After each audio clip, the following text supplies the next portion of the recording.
Doesn't have what? He said, well, I can't. He said, I can't.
Hey, Eric, can you hear me?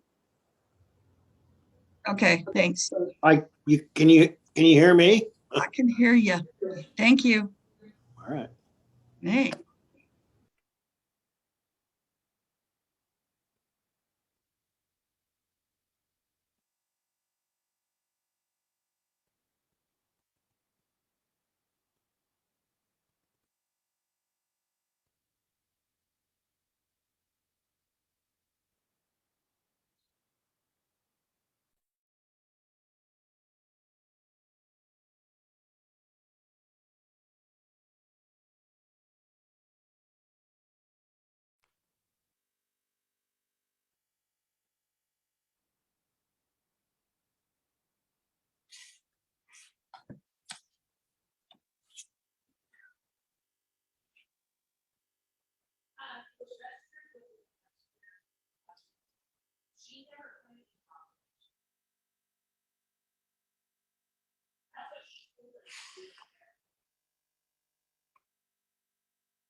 Okay, everybody, we're waiting for Shep. He's trying to get in. I think he's in. There Okay, he is. Yep, he's there. great. Okay. So I will call the Tuesday, February 23rd, 2021 special session of the Detroit City Council order at 5:30 p.m. Roll call. Eric Page, Parks Commissioner. Tim Luke, Water Commissioner. Todd Smith, Police Commissioner. Shelley Engel, Building Commissioner. Michelle Tasdale, Tourism Commissioner. And Shep, you're on mute. If you could unmute your microphone.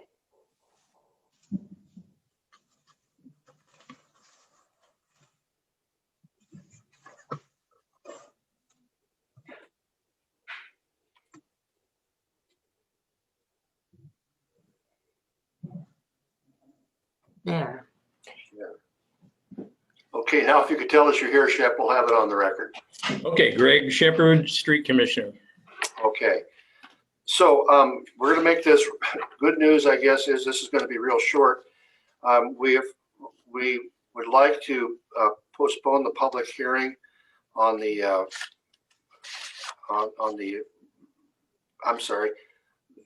property variance, only because we have some minor housekeeping issues that we think need to be addressed. Now, we're thinking they're taken care of, but we just want to make sure. Also, we felt the urgency has gone away, and we would like it to send it to Planning Commission to follow the regular route. The urgency for this has passed, and we can move ahead in a regular fashion. So do I have a motion? I'll make a motion that we move this on to the Planning Commission then. I'll second that. Moved and seconded to forward this to the Planning Commission for a commission hearing. And that is, we've talked to the Planning Commission Chair, and we're going to do that next week. All right. Any further things on that? Thank you very much. Ordinance number 266, first reading, an ordinance amending the City of Detroit Development Code to afford property owners impacted by the September 2020 wildfires flexibility in returning to their property.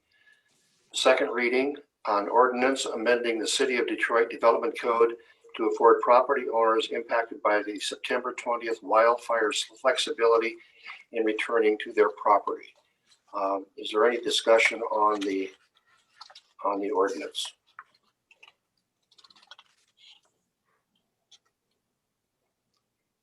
If not, do I have a motion?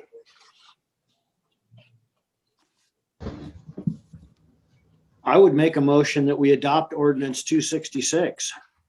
Have a motion, Councilor Page, to adopt ordinance 266. Second, Councilor Engel. Discussion? All those in favor say aye. Aye. Aye. All those opposed, same sign. Abstentions, motion passes unanimously. Read, that's the agenda. The only other thing, and we're not going to discuss it tonight, but Councilor Smith, could you give us some information on what's going on with the Sheriff's Office in regards to FEMA money for patrols? Just for information. Yes, Mayor, thank you.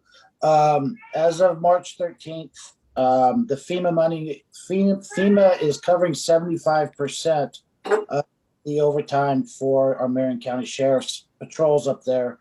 On the 13th of March, that is going away. And right now, unless we get some help, I've already been in contact with the Marion County Commissioners. But if we don't get any help, there will be no weekend patrols up there in the canyon. So that's the short of it. It's the short of the long of it. Like I said, I've got to do a little bit more homework and send requests off to Marion County Marion County Commissioners, and try to get the ball rolling. We're trying to get something done before that time lapses. Okay, thank you. Just for information, we can maybe stick Councilor Smith on them and have him see what we can come up with and go into it in depth. And I know Garrett's on this call too. He might have, he wasn't in the meeting this morning that we had, but he might have a little bit more information too. Garrett, are you on?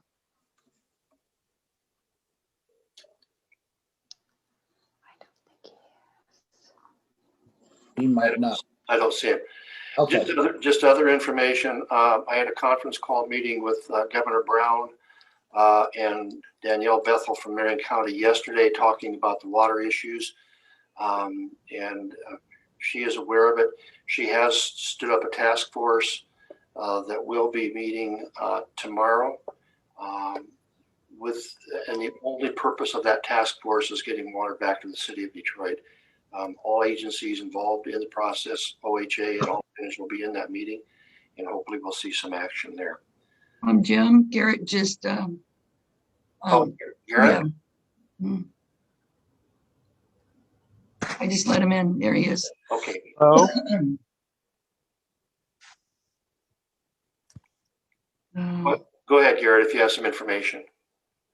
well, I just logged in, so I don't know what you're asking about. Oh, we just got a report from Councilor Smith that FEMA money for overtime is going away March 13th.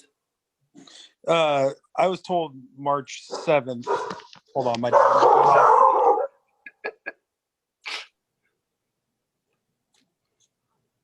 It would be that week would be Saturday the 13th, I believe, would be the first day of not having patrols, is my understanding. Oh, okay. Sorry, I just walked through the door and the dog saw me right when I logged in here. So, yeah, it would be I guess the next coming Saturday is my understanding. Yeah. So. Okay, well, thank you. So with that said, Well, Mayor Trett, just for clarification, and I know we're not going to discuss it, but this means like through the summer, there would be no sheriff's patrol at the lake on the weekends. I can speak to that, Mayor, if you want me to. go ahead, Deputy Olson. So, no, that's not what that means. I'm basically, for the last few months, I had been pulled from my primary function, which was Marine Patrol. We were supposed to take over the Willamette during the off season. So I kind of technically pulling double duty where I was filling in, basically assigned to the fire zones. But I'm going back to my primary function, which will be Marine Patrol. So I'll still be working Detroit Lake, but I'm contracted through the Oregon State Marine Board, which means I need to go back to working waterways, not in the city. But we'll still patrol in the city. It's just not going to be dedicated to be up in the canyon, focusing in those certain areas. You'll still have the forest patrol deputies. I understand. Thank you for clarifying. Any other announcements? Mayor Trett, Councilor Luke. I'm not sure if there's a time in this meeting for the water commissioner report or specific, or there's something of urgency that's came up. And so if there's a proper time. As long as we don't make a decision, I think you could just make an announcement, is my understanding. It would need a decision if possible. Because it's not on the agenda. I've seen Marion County Commissioners adopt a change in the agenda. Yeah. So, It's okay. it's pertinent to the water supply and the purification system and timing right now. Okay. So let's add that to the agenda. Shelley has her hand up too. Councilor Engel, Mayor Trett, I make a motion that we amend the agenda to include a report on the Water Commission by the Water Commissioner. have a motion, Councilor Engel. Thank you, to extend the agenda to 6.2, a report from the Water Commissioner. I'll second. Second, Councilor Page. Discussion. All in favor, say aye. Aye. Aye. Opposed, same sign. Abstention. Motion passes unanimously. Councilor Luke. Spoke with Mike Henry of HBH Engineering today, who let me know that time is of essence. We have a couple different options quickly to get the temporary purification system here and so forth. And he made some recommendations and got me expediently. I required him to provide me a budget today with some points so that I could give an educated announcement of this and what it would take. Basically, to go ahead and get the temporary water purification system sent from Utah, from West Tech, and get it installed and so forth, and meet the contract deadlines of the 19th of March by the contractor that's going to put it in, who said that if we get this worked out today, they see no reason that they can't do that and have water online at the 19th of March. And what that would entail is approving overall approximately $250,000, of which we'd like to have $100,000 approved to pull immediately from our extra equipment funding from our insurance company for our catastrophic, so that we can get the purification plant shipped, sent, the temporary building installed and hooked up and operational by the time that the USDA funding is coming. If we do approve that 100,000 out of the insurance, which he's told me should be there for this, and the overall 250,000 that the water should be flowing by the 19th, and if not, probably looking at another at least 1 month, possibly 2. And so although I'm working with Will Ewing, the fire chief, Damon Foss, deputy chief, Joe Darby, captain, Laura Harris, lieutenant, and at IDANA, and also the mayor and the water commissioner of IDANA, they've provided us a letter, going back to the other possibility of the IDANA, also working with an engineer from ODOT and walking the lines and so forth, putting together a water committee to help with all that. That's something that obviously is going to take a lot more time. I've also discovered a number of wells on city property in Detroit, one of which is right on Highway 22 and Forest Avenue, that we're also going to look into for a secondary source that could be reactivated possibly. But the thing at hand is the approval of 100,000 to get that temporary system basically on the ground here next week or the week after, and the temporary building, so that the contractor can get it erected, wired, and put in.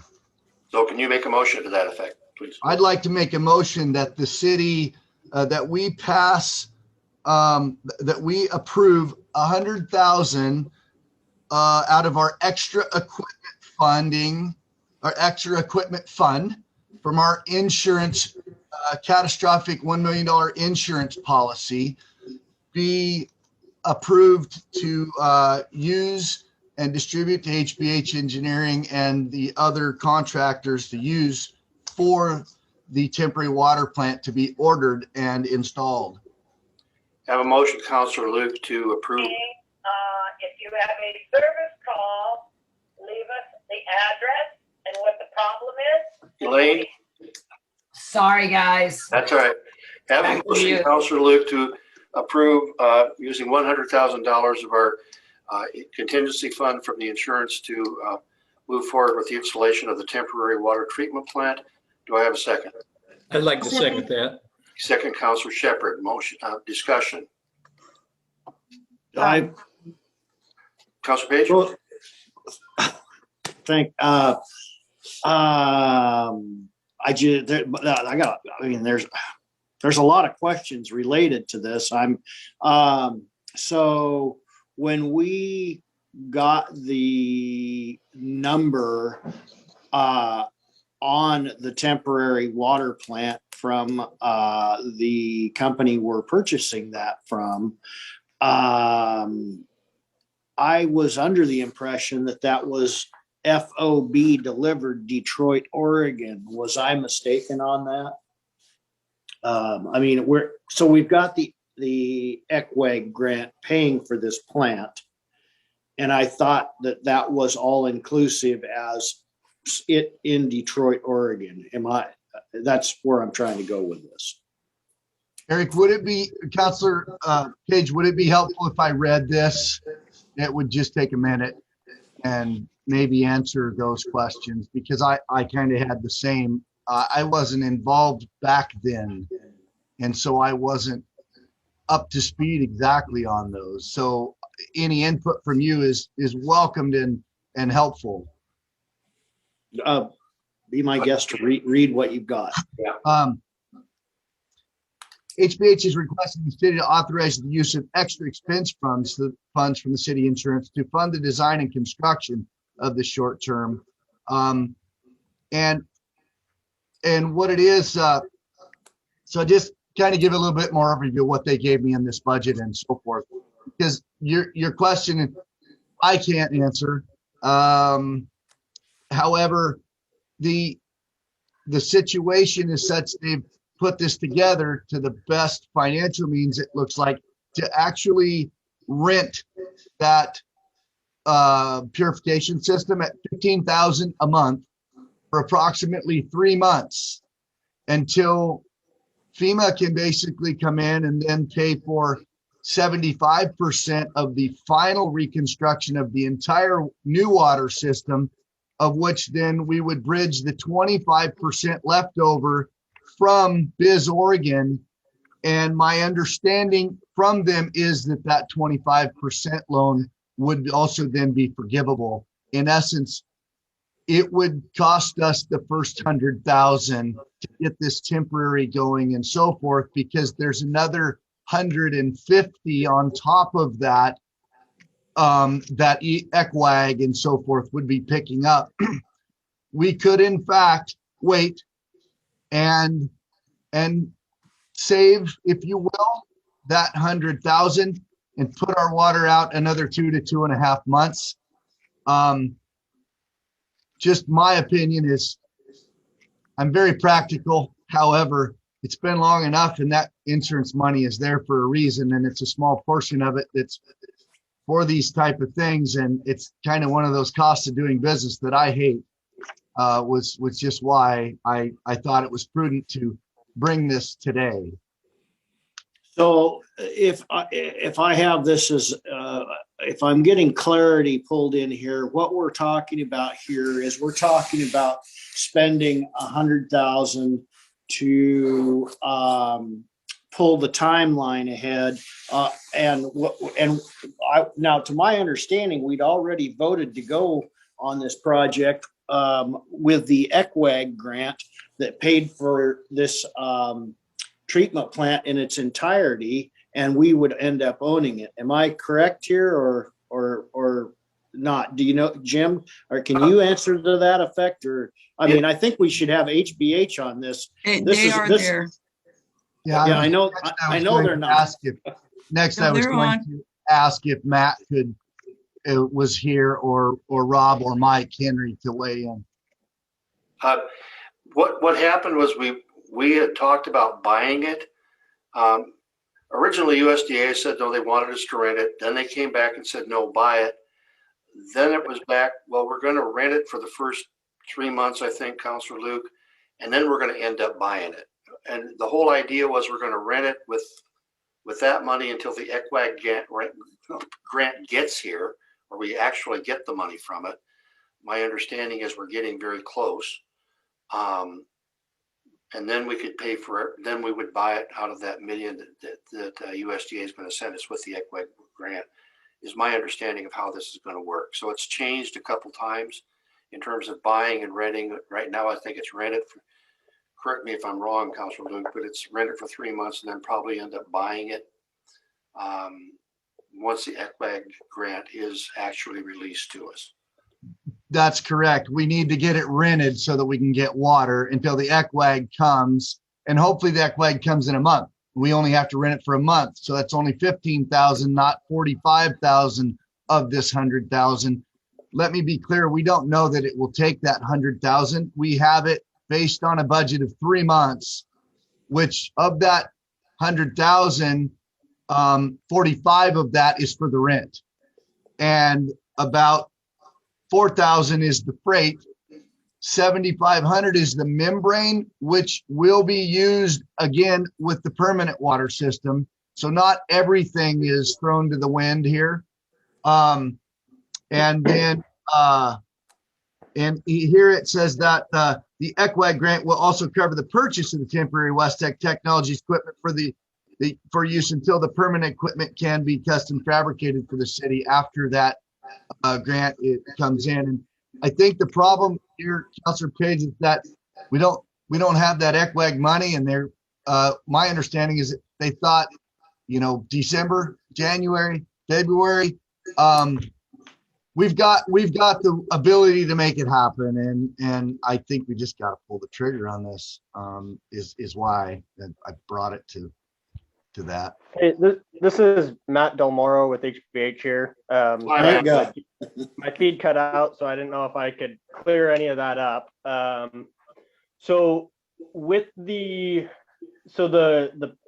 existing agreement with Westech, usually USDA, or well, not just USDA, usually federal agencies don't like to pay to purchase something that is going to be temporary, the equipment specifically. So when USDA offered to allow the city to purchase the equipment with a buyback option, it came as a little bit of a surprise to us that they would allow that.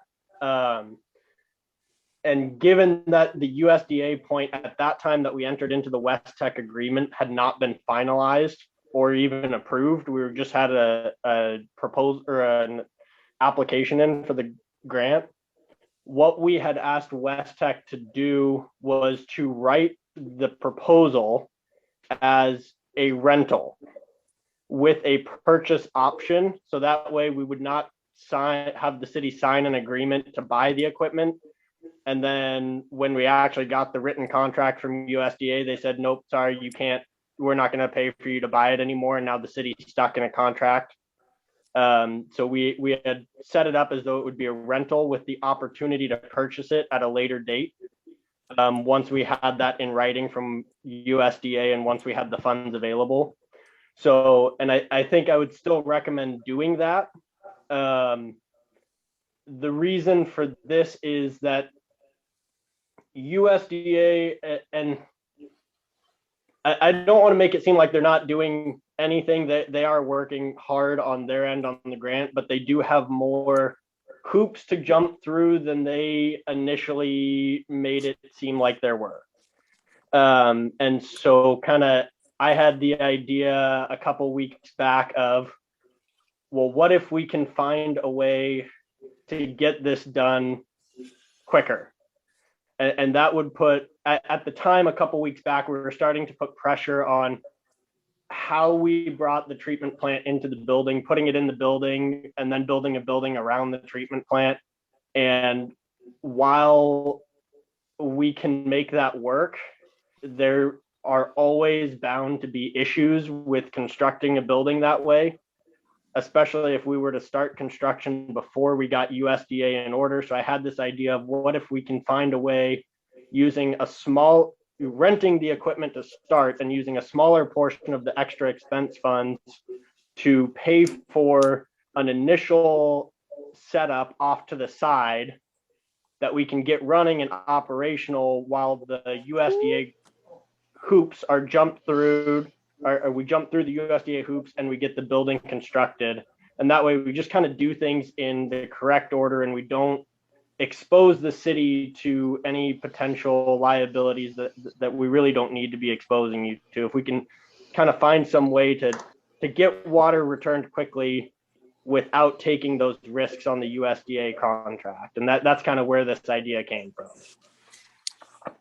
So I have to, since we've got you on there, Matt. So so monthly, the monthly rent on this thing again, what's that number that the city's? That's $15,000. Right. So, and this was one of the concerns we initially had in the beginning on this thing is if we go the rental program, $15,000 a month, our burn rate becomes to be, that's a big burn rate on this thing. And if we hiccup on this ECWAG grant or anything, we're on the hook for, we're tripping down a bit of a scary road here for the city, for a city that's relying on insurance money, et cetera.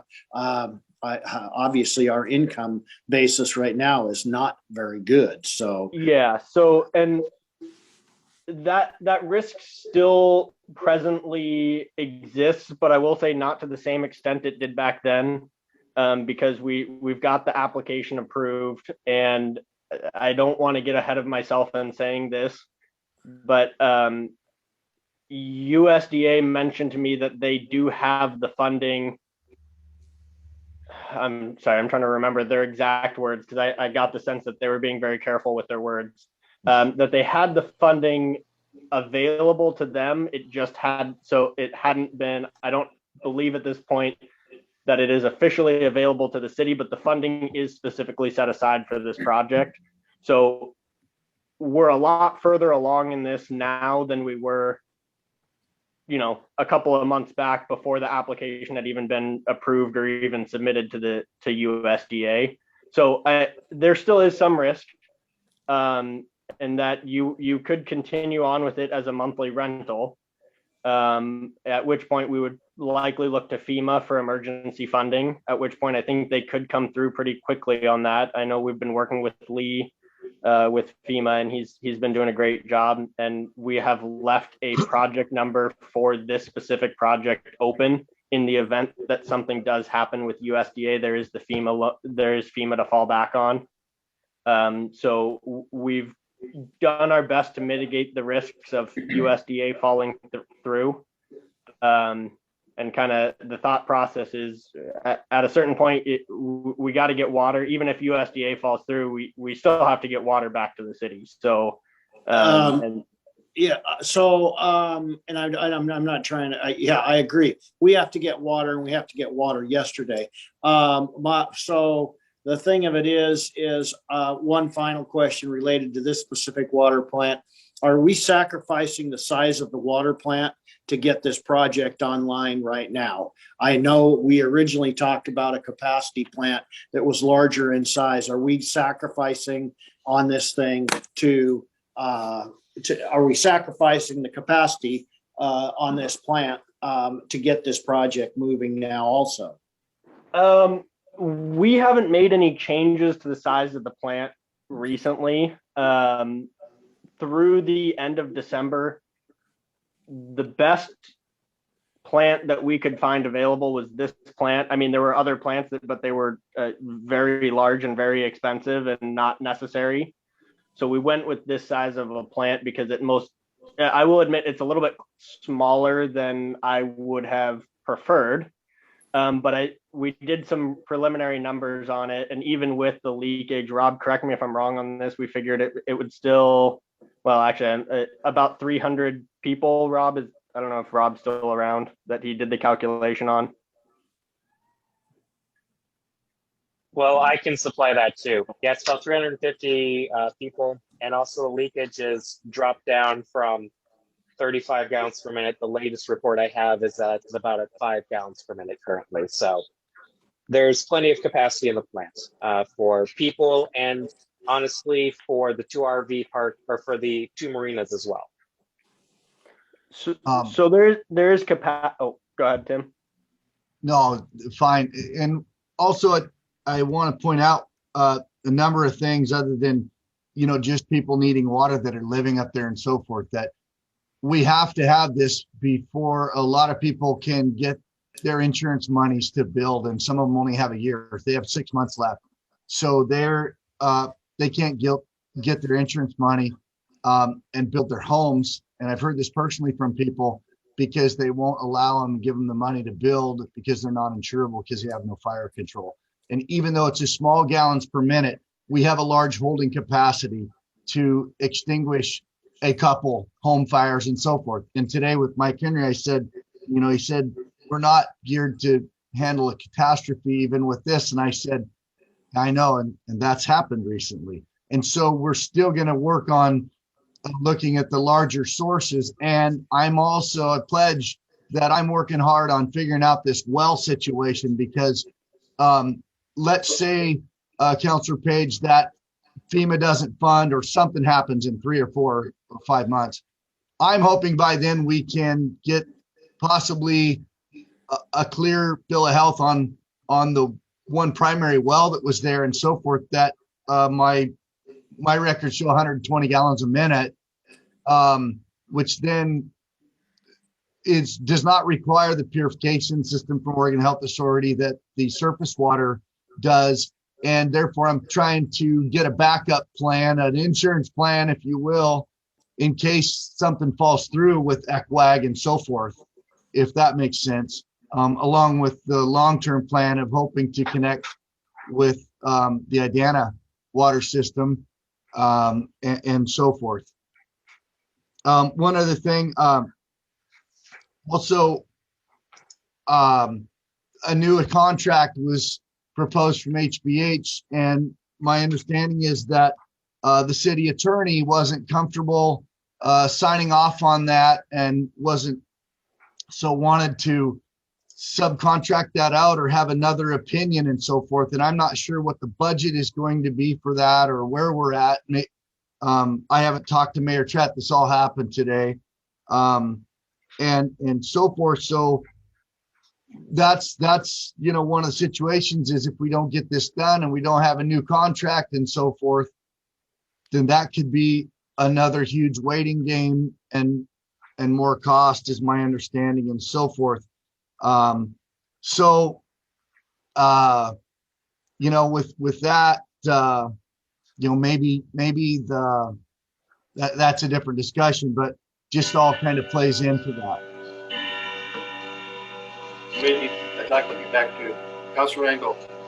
I have basically 2 questions. So if we had the 100,000 last November, would this have been shipped in December? Well, I don't know that we need to know that right now.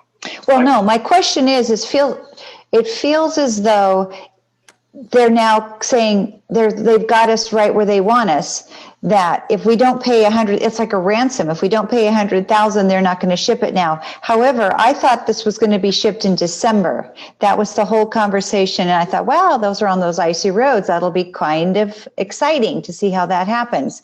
And then it was going to be here in early January. So I'm trying to figure out why we are being given this $100,000 bill now when it seems like I thought we were all over this last October and November.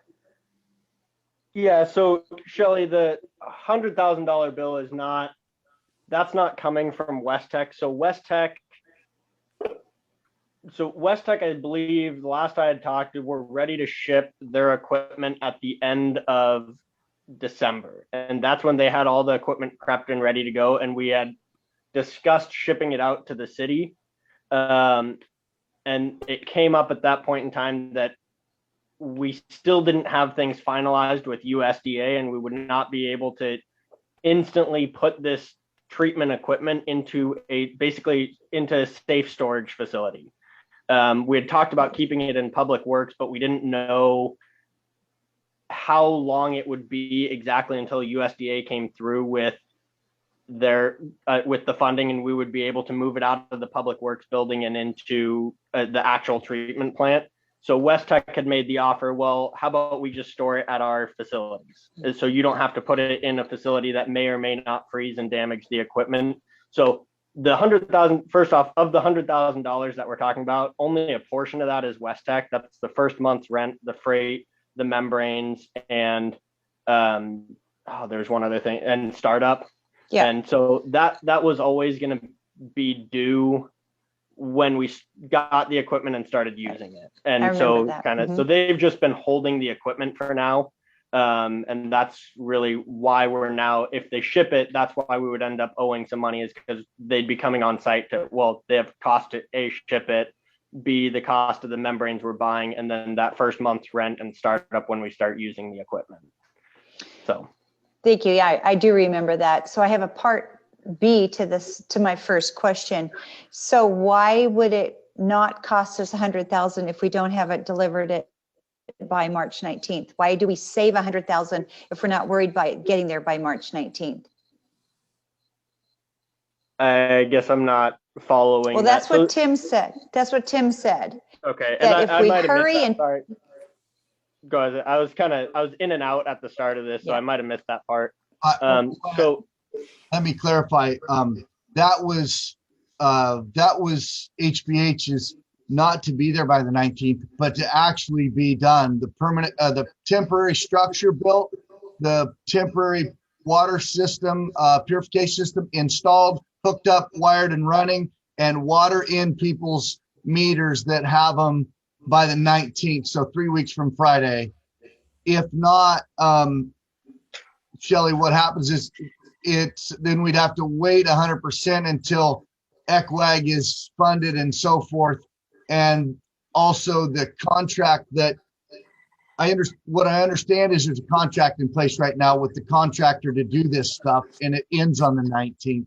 So to get it done and in there, instead of having to renew a new contract and go through all that stuff, that is my understanding. And but I'm not 100% on that. So that's a question for HBH on that. yeah, and I can clarify that a little bit. So I believe there's 50, and don't quote me, I don't have the numbers in front of me, but it's 50 some odd thousand, $59,000. That's the West Tech portion of it. And that was part of West Tech's agreement. So whether or not that was paid for by insurance, extra expense, or USDA, that cost was always going to be there. What we're talking about now is, instead of USDA paying that portion of the cost, it would be in the insurance extra expense fund.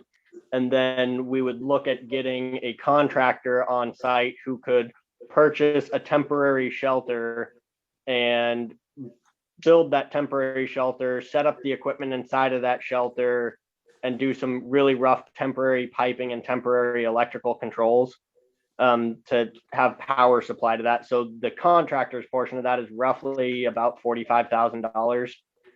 So that $45,000 plus some engineering and permitting through the county, and then CPI costs, that's the new cost that you're incurring. The 59, I think it was always going to be there. Just now it's going to be on extra expense as opposed to the USDA portion.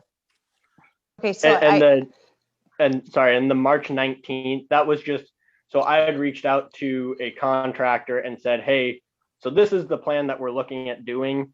If you had authorization to start work on March 1st, which this March 1st was a purely hypothetical date, it said if you were given authorization to start on March 1st, how long would it take you to do this work, and when could you have water returned to the city?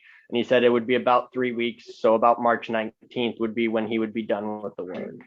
Okay, So thank you. So so my second question is, so we were told at City Council last week, 2 weeks ago, that OHA now says you have to test all 400 water meters, and that's going to take 6 weeks. So 6 weeks is way past March 19th. So we cannot have water based on what we were told last week, whether it's drinkable or non-drinkable, by March 19th, if it takes 6 weeks to have 400 water meters tested. Can someone clarify that for me? I can. OHA has updated that guidance since we last spoke. I am in the process of updating our action plan once again, but the distribution system for unburned services can be cleared with a total of 17 samples being taken, which will be taken in 1 day. The results should be back, I would say by March 8th, or excuse me, by March 5th. And so we should know probably by the 8th whether or not we can clear the entire system for use or not. That's information is as of, well, right now, and the update was as of, I believe, Monday. Well, this is That is the most up to Kenny, date. yeah, Kenny, Matt, and Luke, or Tim, sorry. This is great information. Thank you for letting me ask all these specific questions, but these are questions that have been rattling around my brain, and I've been talking to people all over the state and all over the nation about this problem in the last week. So this is the best information that I have received in the last week and a half. So thank you very much. Counselor Page. I wanted to address one more thing that Tim Luke said before it got too far out of everyone's mind. That's regarding fire flow. If council would allow. If you could be brief. It will be very brief. Okay. According to fire code, you have to have 1,000 gallons per minute available water for 1 hour. That is 60,000 gallons of stored water. And considering that the treatment plant will be able to keep up with maximum day demand, that fire flow requirement is met. So if insurance is having issues, probably have them contact the engineering office because the fire flow is available currently. Great, thank you. Counselor Page. Thank you. So I'm going to try and pull this into one tidy package here as best as I can. It was my understanding in one of our most recent council meetings, and I can't give you the date, that we had gone ahead and moved to pull the treatment plant building out of the ECWAG grant process anyway, because we knew we needed to get moving on that building. Am I correct in that? Anybody from HBH on that? I would have to, I guess, look back. I guess my understanding from that council meeting was that we would speak to USDA about it, and I did. And they were hesitant to do that because the grant had not yet been finalized, and they felt that if we were pulling work out of the USDA grant contract, that they would want to go back and adjust the grant totals to reflect that we would be removing work. And so it would basically push the grant approval timeline even further down the road in doing so. So is that where we sit when we go ahead and start building using insurance money on this? Are we putting ourselves at risk on that? No. So USDA is aware that there are so there's two separate things. There's this and how I'm differentiating them is this temporary configuration we're talking about in that letter is it's not going in a building, we're putting it in a shelter, right?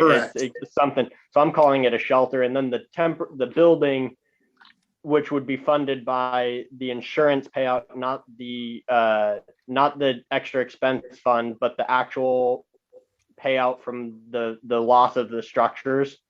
So USDA is aware that those funds exist, and basically they know that the two funds are coming together to form one pool of money for this overall greater project. And so us and the city and USDA are going to have to be very aware when we're doing payment requests that insurance funds are used first to pay for the new treatment plant building. And then whatever the insurance funds don't cover, USDA can cover the rest. But then this temporary shelter off to the side is completely separate. Because that was never a part of the USDA contract from the start. Okay, that was good clarity on that. Can I ask that we go now for clarity for everybody else sitting out there, as well as any of our constituents and also myself? Can we just go from the top down about the total dollar amount that we're talking about playing with here, and where each of those dollar amounts is going in an imaginary line item right down the line as to where this money's going and what the total scope of that money is, that we're talking about pulling from insurance? I can address that. I have it in writing right here. And also, Councilor Page, this great question on the facility and so forth. And this temporary building is a total of like $8,500 for the shelter, the compacted gravel and purchasing it, everything. So for cleanup to start up there and the temporary shelter, the gravel, the 1,000-gallon tank installation, temporary piping, excavation, so forth, and basically setting all that up, $43,500. Costs associated with West Tech, as Matt mentioned before, he said 50 some. The freight, the cost for the membrane that we'll reuse, the first month's rent, and all the neutralization tank, the waste transfer valves, leveling sensor, initial startup and training and everything, $50,899. And additional cost, heater supply, CPI permitting, engineering, civil, electrical, and everything, 10.5. So that is 60, right at about 104, I think that equals to, of which my understanding is we're hoping that the approval of the 100,000 in insurance is going to more than cover what we need to before the ECWAG gets here and kicks in. And so hopefully we wouldn't even spend that 100 total. Right. I just want to add on a couple extra things. So that $100,000, so the hope really at this point is that USDA will have funds available to the city within the next 30 days. We might not have a construction contract approved by then, but funds should be available by then, so that going into the second month's rent or the purchase of the equipment and beyond, USDA would step in and cover the rest of that. So that $100,000 includes the first month's rent out of the intent that USDA will be available. If for some reason USDA is not available, then we might have a second month's rent to add on to that. Great. I thank you for the clarity on that, Tim. I appreciate you going line item on that. That gave me a better understanding of, how we're burning city dollars. So thank you. And I will forward all this to councilors hopefully tonight. I just received it within the hour before the meeting. It's been a long day. Yeah. And one last point to put on this is that I've been working with the city attorney, just not on this in particular, but all of the procurement that we have to go through with not just USDA, but just in city policy. So before we can actually get approval to do that, I know the city attorney mentioned to me that does have to go before the city's contract review board. So just one point I wanted to put out there. And just for information, the contract review board is the city council. It's done, but we're assuming a different title. So go from there. Okay, so to the motion, I have a motion to approve the spending of $100,000 from the city's contingency fund from the insurance company. Do I have a second? I think I have. Second. Second, Councilor Smith. Discussion. All those in favor say aye. Aye. Aye. Opposed, same sign. Abstentions? Motion passes unanimously. With that, do I have a motion to adjourn? I make a motion, we adjourn. Motion, Councilor Page, to adjourn. Second, Councilor Engel. Discussion. All those in favor say aye. Aye. Aye. Opposed, same sign. Abstention, same sign. And we are adjourned at 6:19 p.m. Thank you, everybody. Thank you, guys. Thank you. Thank you. Good job, Tim. Keep working, counselors. That's right. We're all doing our thing. Thank you. See ya.